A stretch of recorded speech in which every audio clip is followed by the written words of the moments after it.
On va enchaîner avec la deuxième table ronde. La table ronde concernant l'économie circulaire et la mobilité. Et pour cela, j'invite Antonin Van Nexem, alors j'espère que je prononce bien, bonjour, à venir rejoindre le plateau. Donc président fondateur de Telux, une société, une start-up, deep tech spécialisée dans la dépollution des sols, c'est bien ça. Ensuite, Vincent Gauthier. Est-ce que Vincent Gauthier est ici? Oui. Donc, directeur de la plateforme de mobilité RIL Pays d'Auge pour le développement d'une... C'est pas ça? Ah bon? Ah bah, je me suis chargé de mission. Eh ben, désolé. Comment? Du pôle mobilité. Bah, j'ai dû faire une faute de frappe, certainement. Excusez-moi. On rectifiera tout cela. Donc, et enfin, c'est pas Jean-Baptiste Torvas, c'est sa Marilène Bray, c'est ça, du plan local pour l'insertion et l'emploi du Pays d'Auge pour la réalisation d'une étude sur la gestion des déchets de chantier. Et pour les accompagner, Marilyn Louvel, deuxième adjointe en charge de l'environnement, du développement durable et de la mobilité de Pont-Audemer, et Martine Housset, et je n'avais pas assez, maire de Saint-Pierre-du-Val.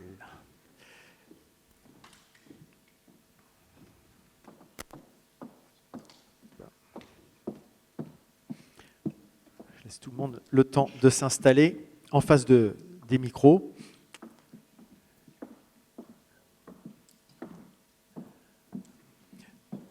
Et donc nous allons commencer avec Monsieur Van Nexem pour aborder et présenter Telux. Donc on a une vidéo qui est sans son, donc je vous laisse la commenter de ce fait pour qu'on puisse découvrir votre activité et en quoi elle consiste. Alors, je vais remonter un petit peu loin en arrière pour vous expliquer toute l'origine du projet. Donc, avant d'arriver sur l'Hyperlab, j'ai travaillé pendant de nombreuses années pour des experts du GIEC qui prélevaient des carottes dans des endroits très reculés, donc parfois sur des îles de l'océan Arctique, parfois dans l'Himalaya et parfois dans des lacs de montagne. Et donc, c'est extrêmement complexe à ramener, c'est des mini-expéditions, il faut parfois monter une barge en hélicoptère, dormir sur place, les ramener, etc. Et moi, mon travail, c'était d'analyser les carottages qui revenaient avec un nouvel outil qui s'appelle l'imagerie hyperspectrale que vous allez voir sur la vidéo. Donc en fait, ces carottages-là étaient extrêmement précieux et parfois on mettait 6 mois à analyser des carottes. Ce n'était pas du tout exceptionnel vu le caractère extrêmement précieux. Et donc après, j'ai soutenu une thèse au CNRS en 2018 et après ça, j'ai intégré l'incubateur de la région Normandie.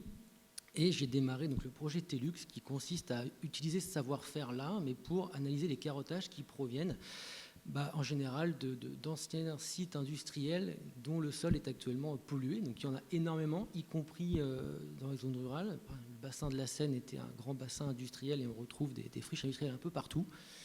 Et donc ce que vous avez là, c'est l'outil qu'on est en train de développer, en train d'industrialiser. Donc il s'agit d'une caméra hyperspectrale qui va détecter en temps réel, à très haute résolution et directement sur les chantiers de dépollution, les polluants qui sont contenus dans les sols. Alors on a rencontré le parc naturel dans le cadre d'un premier projet qu'on a fait pour la métropole de Rouen. C'est un chantier qui se trouvait au Trait, à côté d'une ancienne raffinerie. Et donc, dans le comité de pilotage, il y avait le parc le Trait fait partie du territoire du parc.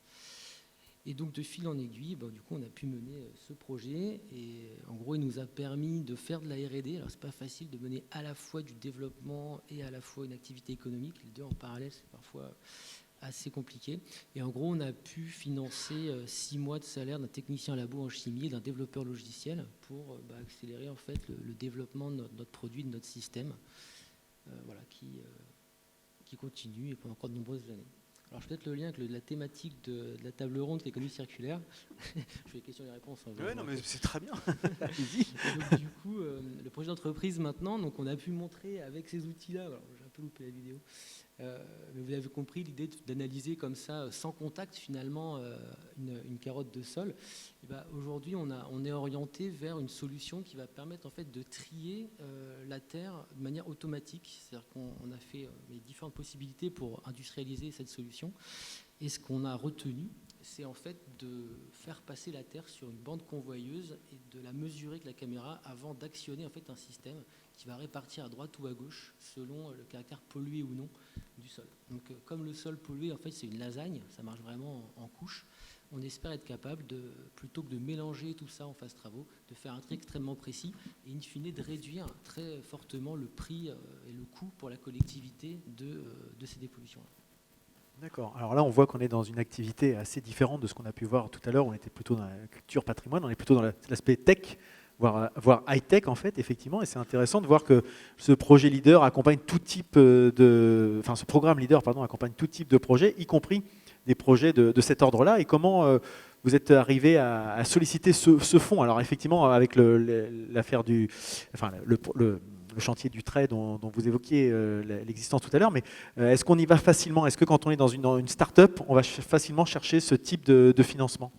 Complètement, c'est vraiment indispensable pour ce type d'activité où forcément on appelle Deep Tech, un projet dans lequel on a un temps d'accès au marché qui va être extrêmement long, extrêmement capitalistique, parce qu'on va avoir des investissements assez importants, que ce soit en investissement humain, le temps de développement ou l'investissement en équipement. Et effectivement, le soutien de ce type de dispositif est en fait complètement indispensable. On n'a pas en France une culture du risque côté financier qui permettrait en fait de faire ce genre de projet, et c'est vraiment l'État en fait qui assume ce rôle-là. D'accord. Il sécurise finalement, il sécurise le développement du projet en fait, c'est ça. Ouais, il le permet vraiment son début, même du coup bon, les partenaires bancaires vont quand même y aller, mais c'est toujours avec un soutien de la BPI, c'est jamais tout seul. Et voilà, donc on a toujours besoin de se rapprocher des pouvoirs publics. Alors nous, dans notre projet, comme la plus-value est vraiment pour la collectivité, on a vraiment du coup cet avantage-là d'avoir une oreille souvent assez réceptive des collectivités et des structures comme le parc qui vont être concernées de toute façon dans le cadre de l'aménagement du territoire par la présence de friches. Et vous parliez aussi d'emploi. C'est un emploi qui a pu être pérennisé grâce à ce programme. C'était en plus. Est-ce que ça permet, dans le développement futur, il y aura des emplois locaux qui vont être créés? Donc aujourd'hui, TELUX a été créé donc en 2019. On a environ une dizaine de collaborateurs. Effectivement, les postes sont pérennisés dans les deux cas. Ça a permis effectivement peut-être d'accélérer l'embauche et aujourd'hui de stabiliser. Oui. Très bien. Je vous remercie. Je vous propose de passer le micro à votre voisin, donc Vincent Gauthier, chargé de mission, pardon, excusez-moi. Merci. Bonjour à tous. Donc, on a des photos pour ce projet-là, donc je vous propose de les commenter pour expliquer un petit peu en quoi ça consiste. Donc, le financement leader a permis l'ouverture du pôle mobilité au niveau de Pont-Audemer. Alors, le pôle mobilité RIL Pays d'Auge. On a notamment participé à la révision du parcours du bus urbain. On a participé aussi à la mise en place d'un service d'autostop solidaire et organisé qui s'appelle Réseau Pouce sur toute la communauté de communes. Il y a aussi eu donc le financement pour l'achat de vélos assistance électrique pour la mise en place d'une solution de location de vélos assistance électrique et également le financement d'une étude isochrone pour une plateforme d'autopartage qui est prévue à Pont-Audemer. Donc ça a aussi servi à financer un premier chargé de mission au pôle mobilité qui est parti ensuite et que j'ai remplacé. Donc grâce au fonds leader, on a pu faire émerger plusieurs projets, notamment en termes de... alors le pôle mobilité, lui, est plus axé sur la mobilité pour tous, donc pas spécialement la mobilité inclusive, mais la mobilité pour tous, et la mobilité durable. D'où l'autostop, la location de vélos assistance électrique, les transports en commun avec la révision du parcours du bus, donc avec la collectivité évidemment, donc avec la commune de Pont-Audemer, avec la Comcom qui ont participé. Hein. C'est eux qui ont financé Réseau Pouce, mais nous on a apporté l'ingénierie. On a eu aussi, donc par contre, le seul projet qu'on va dire 100% pôle mobilité, c'était le service de location de vélos assistance électrique, en partenariat quand même avec les AT de Pont-Audemer, qui se chargent de la partie mise en service de location. C'est-à-dire que c'est eux qui gèrent les vélos, nous on leur fournit les vélos, et eux en fait se chargent de la maintenance, de l'administratif pour la location des vélos. Du suivi, etc. C'est ça. Et ça répond effectivement à des problématiques qu'on rencontre de plus en plus dans les villes, et l'accès, hein, puis on l'a vu avec l'augmentation du prix du carburant récemment. Est-ce que vous avez, ça répondait à un besoin, ou vous avez anticipé le besoin à un moment où le projet a été créé? Est-ce que c'était déjà dans l'air du temps, ou est-ce que vous avez été un peu, je dirais, voyant dans l'histoire? Je vais paraphraser le président du pôle mobilité, donc Jean-Michel Olivier, qui dit en gros, le but du jeu, c'est de mettre à disposition des gens le plus de solutions possibles de mobilité. On voit si ça marche, si ça ne marche pas, et on prend on prend en compte, en gros, si c'est un échec, comment on peut le revoir, ou ainsi de suite. On n'est pas sur des actions qui sont très très coûteuses. Bon, le vélo assistance électrique, c'est la partie la plus coûteuse, c'est à peu près la moitié de nos financements leaders, puisqu'on avait eu 60 000 euros et on a dépensé 25 000 euros pour les vélos. Mais l'idée, c'est de mettre à disposition des gens, en fait, des moyens de mobilité. Au-delà de ça, le pôle mobilité, c'est aussi de l'information auprès des habitants, c'est-à-dire qu'on a beaucoup communiqué là-dessus. Je reçois énormément d'appels, en fait, de gens qui ont des problèmes de mobilité. Je les accueille, on a des permanences et on essaie de trouver une solution avec ce qui existe, sachant qu'on a, même si c'est pas parfait, on a quand même beaucoup de moyens de mobilité au niveau de la communauté de communes Pont-de-Mer-Val de Ril. Le pôle mobilité, donc Ril Pays d'Auge, parce qu'il souhaite aussi s'étendre, c'est-à-dire proposer ses services à d'autres collectivités alentours. Donc pour l'instant, il est prioritairement sur la communauté de communes Pont-de-Mer-Val de Ril, mais l'idée, c'est aussi de proposer cette aide d'ingénierie ou même ces échanges de connaissances ou de retours d'expérience aux autres collectivités alentours. Ce qui a déjà eu lieu, puisqu'on avait été contacté par Cabourg pour l'autostop, Mortain, enfin Pays de Mortain, dans l'Orne aussi. Donc on a eu quand même plusieurs échanges avec d'autres collectivités pour leur apporter notre retour d'expérience sur les différents projets qu'on a menés. D'accord, donc justement, vous parlez de retour d'expérience, de contact avec les usagers finalement. Qu'est-ce que vous pouvez en dire? Comment c'est perçu? Est-ce que finalement cette action, ce projet est bien accueilli par les usagers? Alors, vous n'arrivez pas forcément facilement à l'évaluer? Pour l'instant, c'est pas facile. Moi, actuellement, je suis employé comme et je suis délégué 50% de mon temps, mise à disposition 50% de mon temps pour le pôle mobilité, suite au départ du précédent chargé de mission. Et on a besoin peut-être d'un peu plus de personnel pour que ça fonctionne un peu mieux. On commence à être reconnu, on est surtout reconnu par les collectivités, moins par les habitants. On a des partenaires auprès desquels on est reconnu, comme Pôle emploi, les AT, on a d'autres partenaires aussi, je cherche, la mission locale, qui nous font intervenir. Mais au niveau des habitants, faut que ça prenne, c'est un peu plus compliqué. Mais je suis contacté parce que, par exemple, on me prend pour un chauffeur de bus. Mais alors j'explique aux gens, je fais non, je ne suis pas chauffeur de bus, mais à côté de ça, il y a des gens par contre qui identifient très bien le pôle mobilité, disent j'ai vu votre numéro, j'ai un problème de mobilité, venez me voir. Et ça constitue environ 70% des appels. D'accord, il y a un peu d'identification. Voilà. Ça permet on est quand même identifié, même si c'est pas je peux pas dire que sur la population de la communauté de communes, on en a beaucoup qui nous ont identifiés, mais c'est un premier pas. Ça prend. C'est un premier pas, voilà. Très bien, je vous remercie. Je propose à votre voisine de prendre la parole. Nous avons des photos pour illustrer le projet. La gestion des déchets de chantier. Donc je vous propose de les commenter. Alors il y a une ou deux slides, je crois, mais il n'y a qu'une slide. Il n'y a qu'une slide. Bon, alors si c'est qu'une synthèse, je vous propose qu'on rentre tout de suite dans le vif du sujet et que vous nous expliquiez finalement en quoi consiste ce projet et comment vous avez été amené à solliciter ce programme Leader. Alors, bonjour à tous déjà.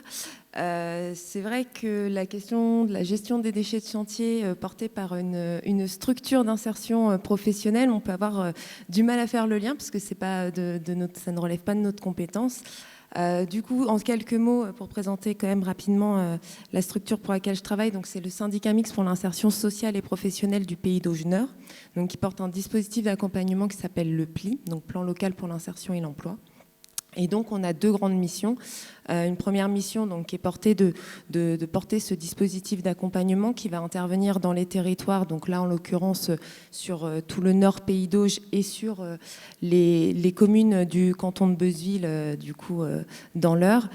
Et le deuxième pendant, c'est de travailler sur le développement territorial et sur les clauses sociales dans les marchés publics. Donc ça, c'est la partie dont je m'occupe.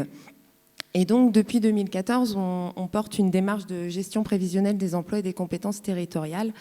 Donc, entre 2014, enfin plus 2015-2016, le temps que le projet se lance, on a vraiment balayé tous les secteurs d'activité du territoire, rencontré les entreprises. On leur a posé des questions sur leur santé financière, sur leurs perspectives de recrutement, sur leurs perspectives aussi de développement. Et donc, à l'issue de ça, on a pu dégager plusieurs secteurs d'activité où il était intéressant d'investir pour développer justement les emplois, les compétences et évaluer aussi du coup les emplois à venir. Et donc, c'est là où on a repéré le BTP. Et donc, en parallèle, bien évidemment, en 2015, on a eu une grande loi qui a donné un peu le là. Et tous les 2 ans, on a des lois au niveau de l'économie circulaire, de l'environnement. Donc, en 2015, on avait la loi de transition énergétique pour la croissance verte. Et donc, c'est là aussi où, au niveau des entreprises du BTP, on est arrivé sur les premières primes Rénov' et sur la rénovation énergétique des bâtiments. Donc, en fait, on est parti de ces constats-là pour se dire, bah voilà, dans l'avenir, on avait eu la transition numérique et qui se poursuit d'ailleurs dans les compétences, dans l'évolution des compétences dans les métiers, mais on a aussi, du coup, la transition plus loin que énergétique, la transition écologique. Donc de là, on s'était dit aussi, bah voilà, on va proposer une action en lien avec donc les clauses sociales qu'on peut retrouver dans les marchés publics, donc pour créer un projet dédié où on mettrait de l'insertion. On a fait quand même le tour, bien évidemment, des collectivités, parce que là, on est quand même dans une logique vraiment de compétences transverses avec notamment les communautés de communes. Et on s'était rendu compte que finalement, c'était encore trop abstrait pour eux, ce qu'on leur proposait en termes d'insertion et le lien qu'on pouvait faire avec les entreprises du bâtiment et la gestion des déchets. Donc, on a finalement décidé, du coup, en 2017, d'orienter les réflexions sur un projet d'étude plus général pour arriver donc à cette étude qui a permis de poser en fait les constats de la gestion des déchets et du réemploi sur le territoire du Pays d'Auge Nord. Voilà, si je résume déjà un peu l'idée. C'est bien résumé et très complet. D'ailleurs, il y a très peu de questions. Alors si, ce qu'on peut amener comme question, c'est concrètement en matière d'emploi, qu'est-ce que vous voyez comme retombées finalement? Est-ce que vous voyez vraiment, parce que vous faites une GPEC sur place, enfin gestion prévisionnelle des compétences, comment vous voyez que ça fonctionne ou pas? Est-ce que vous avez déjà des retours sur expérience? Alors, c'est vrai qu'en soi, donc l'étude, on l'avait prolongée parce avec les entreprises du territoire, on a décidé de laisser plus de temps au questionnement. Donc, on l'a finalisé en 2020 et donc 2021, ça a été vraiment l'année où on a commencé à se dire, voilà, à notre niveau, avec nous, nos compétences, on lance plusieurs actions. Donc, pour l'instant, on n'a pas de retour direct sur l'emploi, on est encore sur des phases de projet, hein. L'année 2021 a été aussi compliquée. Alors, j'avais envoyé des photos. Oui, voilà. Et donc, en fait, je me suis dit que c'était intéressant de vous montrer un peu le type de projet qu'on a en lien, du coup, avec cette étude-là et les clauses sociales. Donc là, en fait, les 2 images que vous avez sur la droite, c'est des images d'un bâtiment industriel, du coup, en bardage bois qui doit être rénové. Donc, malheureusement, l'entreprise a dû décaler son projet, donc on le commencera peut-être plus sur 2023. Mais l'idée, en fait, c'était de s'appuyer sur les clauses sociales dans les marchés publics pour une commande privée. Donc, en fait, l'idée, c'est de confier cette rénovation-là à un chantier d'insertion. Voilà, sous forme peut-être aussi de chantier école, ça sera à finir de définir, et donc de faire de la déconstruction sélective. Donc là, on est sur la ressource pour ensuite récupérer, la transformer. Et donc là, il y a un double objectif, c'est à la fois donc de réduire les déchets produits sur le site, et puis aussi donc former des personnes au métier du bâtiment. Voilà, et surtout à des nouvelles utilisations. Mais on le voit dans les dynamiques, ça y est, ça rentre vraiment dans les mentalités de faire... là, on passe de toute façon sur les diagnostics ressources et puis sur les diagnostics déchets avant construction. Donc voilà. Je ne sais pas si je réponds bien, mais... Oui, on verra si la salle a des questions tout à l'heure, mais en tout cas, c'était assez complet. Alors, je n'ai pas de chiffres sur l'emploi créé, mais c'est une démarche de longue haleine, voilà. du coup, C'est de travailler sur ces transitions. Moyen et long terme, effectivement, qu'on pourra mesurer tout cela. Merci beaucoup. Je propose à Marilyn Louvel de prendre ensuite la parole pour justement nous donner un peu le retour justement des retombées sur les territoires par rapport à ce type de projet qu'on peut voir présenté depuis ce début d'après-midi. Oui, bonjour à tous. Moi, je suis en charge du développement durable sur ma commune et de la mobilité. Sauf que la mobilité, elle a été transférée à la communauté de communes. Donc, à moins qu'on ne passe un micro à Philippe Marie qui se cache là-haut, on verra ce que je peux vous en dire. Néanmoins, moi, ma mission, c'est, au travers de la ville, effectivement, de travailler sur les notions de développement durable. Donc, le développement durable, il y a la partie sociale. Donc, ce que je peux vous dire, c'est qu'on a beaucoup travaillé avec la politique de la ville à mettre en place des outils qui permettent justement de développer la relation que l'on a avec les habitants. Parce qu'on s'aperçoit qu'on met en place par exemple sur la mobilité, ce dont Vincent a parlé, on met en place des outils, des choses, et finalement on s'aperçoit que ça ne matche pas forcément comme on l'aurait aimé, notamment sur le réseau Pouce, c'est un exemple, hein, j'en parlais avec la personne qui est venue avec moi cet après-midi. Et en fait, comment faire? Parce qu'on sait qu'il y a un vrai besoin, une vraie attente. On met en place des choses et puis finalement, ça ne prend pas. Donc pour ça, on a mis en place ce qu'on appelle les cafés citoyens, c'est-à-dire que tous les 15 jours, on se rend avec notre petit stand d'élus, nos cafés, nos viennoiseries. On va rencontrer les habitants et puis on essaye de mieux comprendre ce qui bloque, ce qui fait que la mayonnaise ne prend pas en fait. Voilà. Et l'objectif, effectivement, c'est d'adapter, de peaufiner et de faire en sorte de lever les freins, les faire sauter les verrous pour que tout ça se mette définitivement en place. Sur l'aspect environnemental, c'est plus un travail de culture environnementale, c'est pareil. On s'aperçoit qu'aujourd'hui, il y a beaucoup de choses à faire, il y a beaucoup de possibilités, beaucoup d'outils, il y a une politique nationale qui se développe, des choses qui sont mises en place pour nous aider à réussir à mener cette mission sur notre territoire, sur notre ville.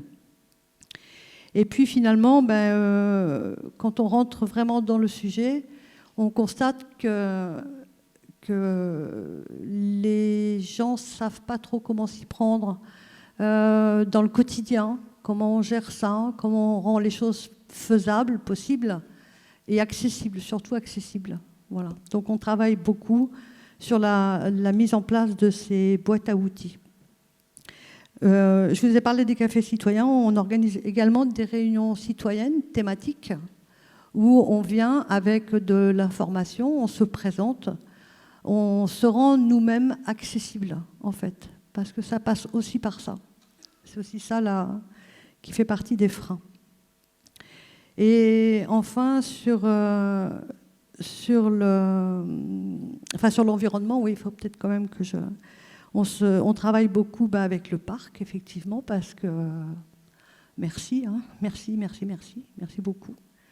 Et je pense que c'est la nécessité la complexité des sujets font que que sans être entouré d'expertise, d'experts, c'est difficile d'avancer aussi, parce que voilà, on ne peut pas décider de faire n'importe quoi, n'importe comment. Tout ça, c'est cadré, c'est compliqué, il y a du juridique, etc. Et donc, voilà, donc on s'entoure d'expertise. Sur l'aspect économique, évidemment, alors là, c'est presque la partie la plus compliquée. On ne peut rien faire sans avoir des financements. Donc on se doit aussi de devenir des spécialistes du financement. On doit se tenir informé, se tenir au courant, et puis il faut y aller, quoi. Il faut aller à la chasse, il faut aller à la pêche. Tout le monde l'a dit jusque-là, je crois que c'est le cœur de métier de tous les gens qui vont être assis là cet après-midi, c'est d'aller chercher des financements. Voilà. En fait, moi, juste pour conclure, je dirais que ma mission, c'est aussi faire de l'environnement un préalable à tous les sujets. Parce que moi, ce que j'ai constaté, avec un petit peu d'étonnement, mais avec le temps, je comprends aussi pourquoi, parce que c'est compliqué, c'est que selon sa mission, quand on est un élu en tout cas, on a ce qu'on appelle une délégation. Et puis, on a tendance à se focaliser sur notre délégation et faire un peu l'impasse parce que le temps, il n'y en a jamais assez, c'est toujours compliqué, on court toujours après. Donc, on ne laisse pas assez de place aux interactions entre les divers sujets. Et je pense qu'il y a aussi beaucoup à faire là-dessus. Et voilà, moi, c'est un peu ma mission, faire se parler des différentes thématiques. Voilà. Je voudrais aussi vous donner un exemple. Donc Vincent a beaucoup parlé de la mobilité, voilà, tout ce qui est mis en place. Un autre exemple, juste un exemple comme ça, il y a le festival Génération Durable. J'avais envie d'en parler un petit peu, parce que c'est vraiment quelque chose de très important, parce que la culture, c'est aussi un vecteur important, essentiel, je crois, pour sensibiliser les gens. Et voilà, enfin, je ne sais pas si vous connaissez ce festival Génération Durable qui se développe de plus en plus. Hein, Vincent, si des choses à rajouter, il ne faut pas hésiter. Mais voilà, il y a beaucoup de choses qui se passent au cinéma, mais qui sont surtout déclinées dans les médiathèques, sur les territoires, et qui ruissellent vers les écoles, vers les enfants. Et voilà, c'est un ensemble qu'il faut réussir à construire. Voilà, fabriquer des interactions. Voilà. Très bien. Merci beaucoup pour cette présentation. Effectivement, on sent encore une fois le côté lien, interaction, comme vous voulez dire. C'est le dernier mot sur lequel vous avez conclu, mais c'est un peu ça qu'on ressent effectivement parmi les différents témoignages. Je vous remercie. Je vous propose de laisser la parole à Madame Mousset. Oui, bonjour à toutes et tous. Donc moi, je suis donc maire de Saint-Pierre-du-Val, une petite commune rurale de 600 habitants, tout près de Beuzeville. Mais je suis aussi vice-présidente de la communauté de communes du pays de Honfleur-Beuzeville, en charge de la ruralité, de l'agriculture et de la mobilité. Donc je vais reprendre un petit peu, mais à un autre niveau, ce qui vient d'être dit. Donc il faut savoir que c'est une vice-présidence qui a été créée en 2020. Donc forcément, il y a tout à faire.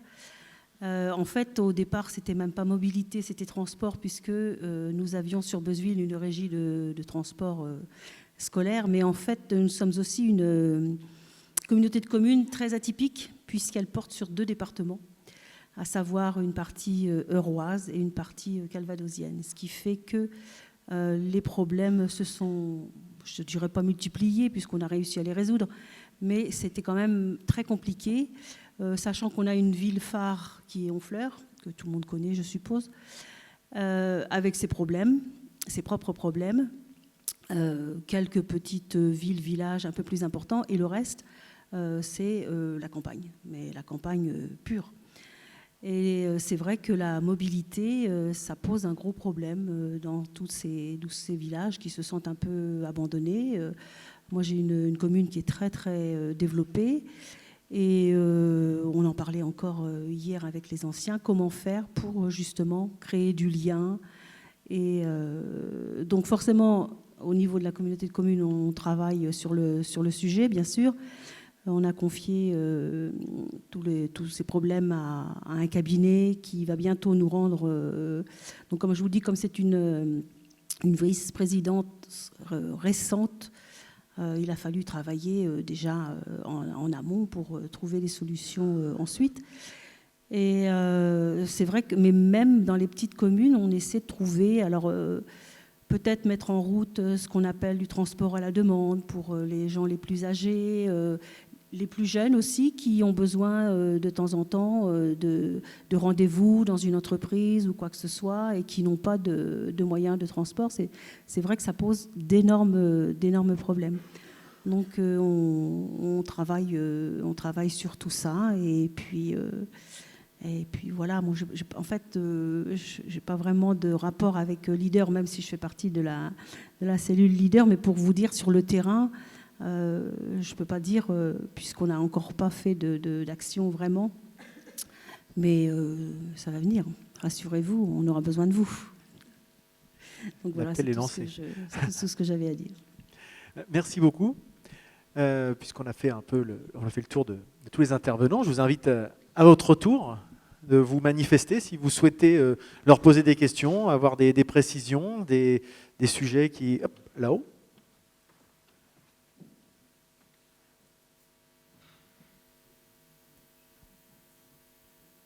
Oui, bonjour.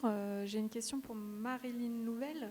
Vous avez évoqué des cafés citoyens. J'aurais voulu savoir où ont-ils lieu, ces cafés citoyens, et est-ce que vous arrivez à mobiliser les citoyens pour venir se déplacer et exprimer leurs besoins et vous permettre d'avancer sur les sujets que vous avez évoqués?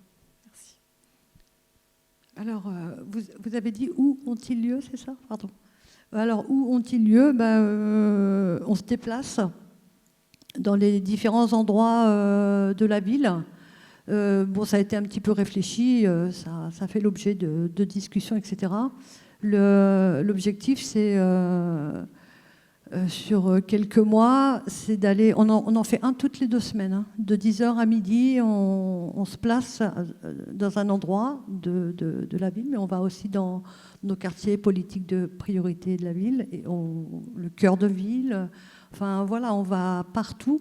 L'objectif, c'est vraiment de rendre facile le contact direct avec les citoyens, avec les habitants de la ville, en étant là où ils habitent, là où ils vivent.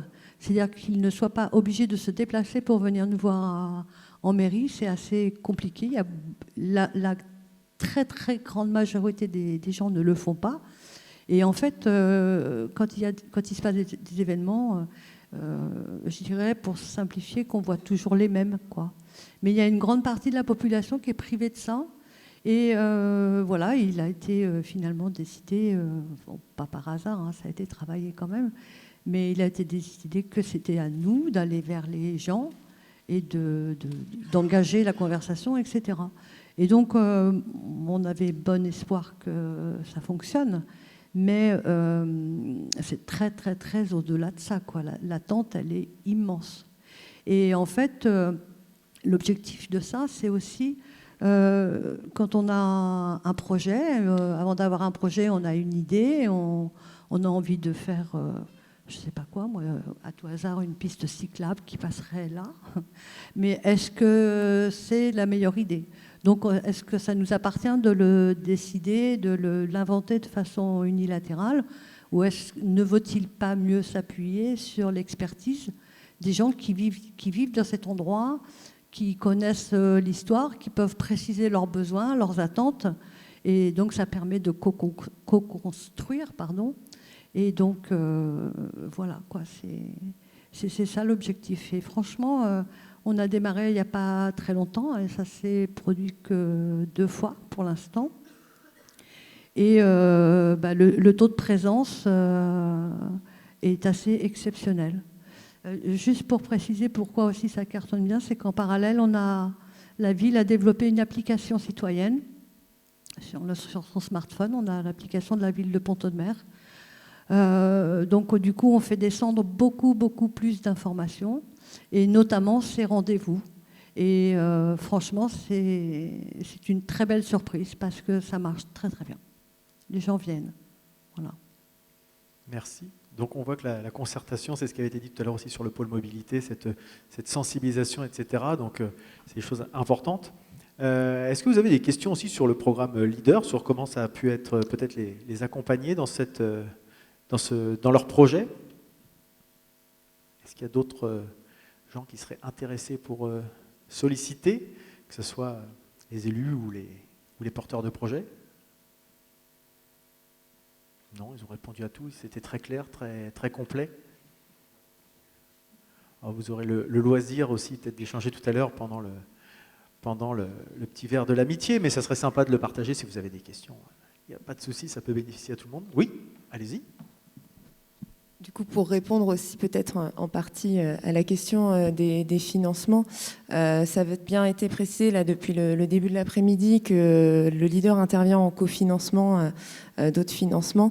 Et pour faire écho aussi à ce que vous disiez sur la transversalité et l'importance de parler au niveau du développement durable, on a quand même l'environnement, le social et l'économique qui se rencontrent. Et c'est là où, du coup, les travaux, que ce soit sur de la mobilité ou sur d'autres thématiques comme sur celle que j'ai investiguée sur la gestion des déchets de chantier, sont très transverses. Et donc, à titre d'exemple, nous, en cofinancement, on a eu des fonds de l'État sur des fonds plus d'insertion et des fonds aussi de la région sur les aspects gestion des déchets. Et donc, en complément, le leader sur les aspects environnementaux, mais aussi sur les aspects de développement local et de l'emploi. Donc ça, c'est aussi très important de se dire qu'on va de plus en plus vers des projets qui peuvent, au niveau des financements, être sur différents axes. Du coup. Et ça peut être aussi une piste pour les futurs porteurs de projets, de ne pas se limiter à ce qu'on connaît aussi dans les financements. Multi-enveloppe, effectivement, un ça. projet peut être insertion environnementale et tout ce qui va bien. D'ailleurs, on travaille beaucoup avec la communauté de communes du Pays d'Honfleur, nous, sur les thématiques de mobilité, forcément. Donc, comme quoi. Tout est lié. Enfin, beaucoup de choses sont liées, en tout cas. Est-ce que ça vous a inspiré des questions ou est-ce qu'on clôture cette table ronde? Écoutez, je vous propose qu'on les applaudisse parce que c'était très clair. Merci beaucoup.